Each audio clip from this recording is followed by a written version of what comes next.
Patuloy ang pagsisikap ng administrasyon ni Pangulong Ferdinand R. Marcos Jr. para magkaroon ng mas magandang kinabukasan ang mga kabataang Pilipino.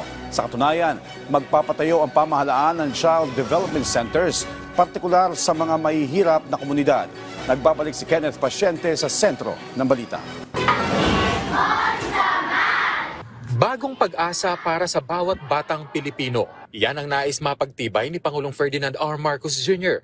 Kaya para maisakatuparan ito, kasabay ng pagtulak na itaas ang antas ng edukasyon sa bansa, inaprubahan niya ang 700 million pesos na pondo para sa pagtatayo ng Child Development Centers o CDCs ngayong taon. Partikular sa mga 4th and 5th class municipalities o mga mahihirap na bayan na walang sapat na mapagkukunan para sa basic education development hubs. Ayon sa Pangulo, magsisilbing lugar ng pagkatuto ang mga CDC lalo na sa mga lugar na kulang ang mga eskwelahan para masiguro ang kinabukasan ng bawat bata. Sa sectoral meeting sa Malacanang kasama ang 2nd Congressional Commission on Education o EDCOM 2 at iba pang ahensya, sinabi ng Pangulo na maaaring gamitin ang daycare facilities bilang CDCs para matiyak ang mas malawak na access sa early childhood development initiatives.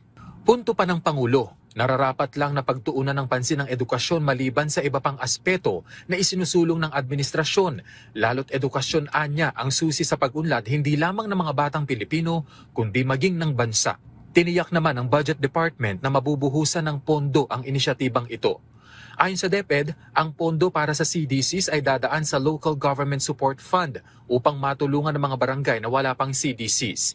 Iginiit pa ng ahensya na ang pagtatayo ng CDCs ay ang pinakamadaling paraan ng pag-i-invest sa sektor ng edukasyon.